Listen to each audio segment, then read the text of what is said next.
the blue series of tapes back there. The psalmist said, when I consider thy heavens. By the way, heavens is plural. We get into that more on video 2. He said, when I consider. Kids, you do yourself a favor once in a while to shut off that TV and go outside and consider the heavens.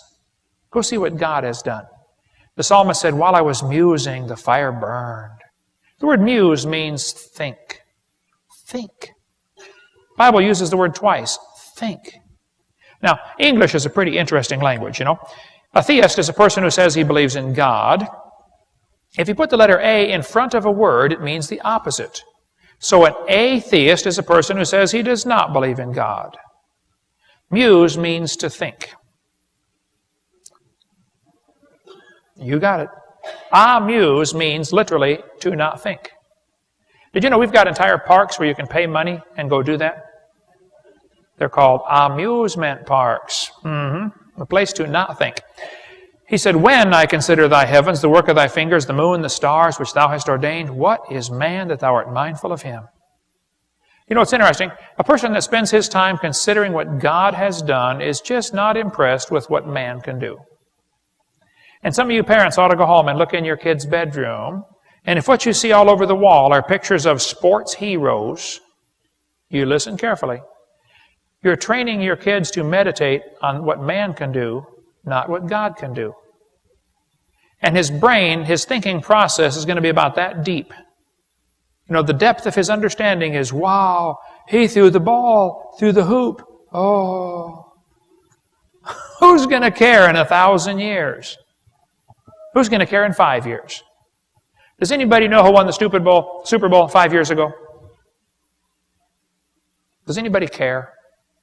Doesn't matter, does it? All those grown men out there fighting over that one ball, and they can all afford to go buy their own. I mean, it's not sinful. It is just dumb to pay a guy $5 million to carry a pig bladder down a cow pasture through some plumbing. It's not going to last, folks. Think about things that are going to last forever, like what God has done, okay? Meditate on that. The Bible says, speak to the earth, and it shall teach thee. The earth is like a big magnet. Now, magnets always lose their strength.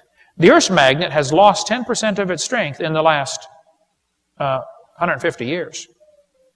That means, of course, it used to be stronger, since it's getting weaker, and it cannot be more than 25,000 years old. Just the Earth's magnetic field decline limits it to less than 25,000 years, and that also means carbon dating can't work. Give you a few examples here. The lower leg of a mammoth dated 15,000 years old, but the skin was 21,000. One part of a mammoth is 29,000 years old.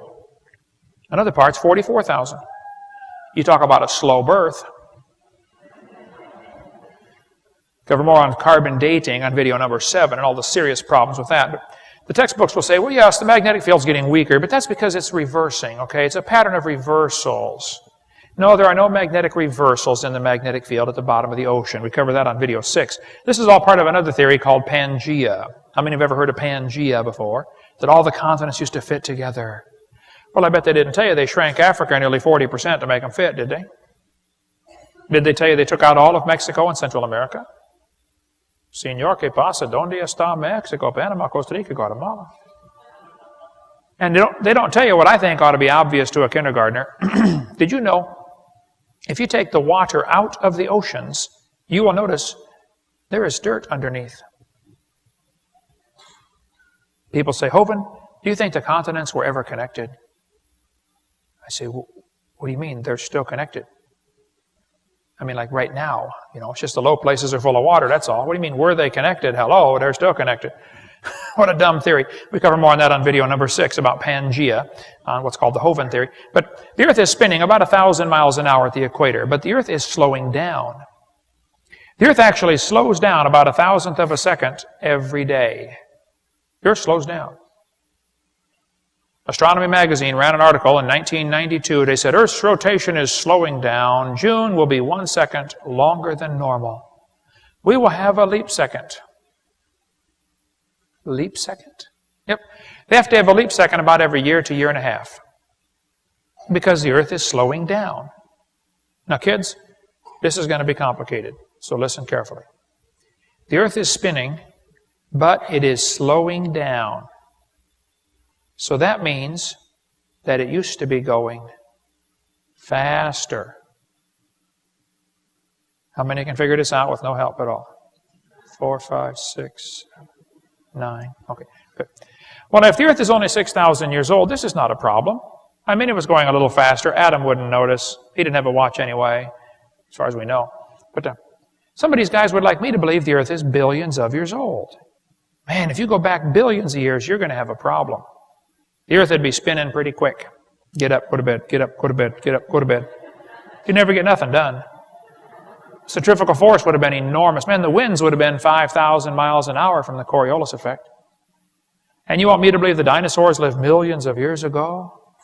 I know what happened to them. They got blown off.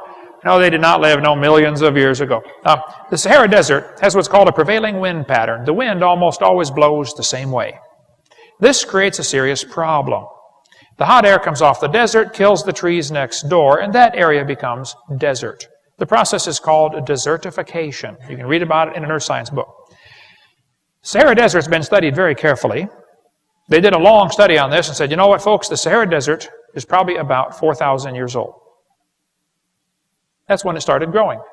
Egypt used to be fertile land all over the place. Okay, well then I have a question. If the earth is millions of years old, why don't we have a bigger desert someplace? Why would the biggest desert on the planet be less than 4,000 years old? Well, I have a theory about that. Now here's my theory. I believe about 6,000 years ago, God created everything. 4,400 years ago, there was a flood. Now, it's pretty hard to have a desert under a flood.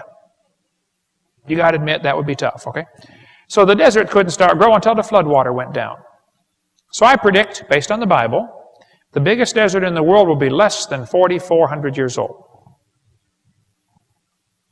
It is. Wow, maybe the Bible's right. You know, when they drill into the ground, sometimes they hit oil. The oil's under incredible pressure in some places, up to 20,000 pounds per square inch. It'll come squirting up out of the ground like a big zit. 20,000 psi. Well, the guys who study the rocks on top of the oil say, you know, it just can't handle that pressure for more than about 10,000 years. I know the weight of rock supplies pressure, but the pressure in the well is greater than the weight of overburden. They say it should have cracked the rock and leaked off in less than 10,000 years. Okay.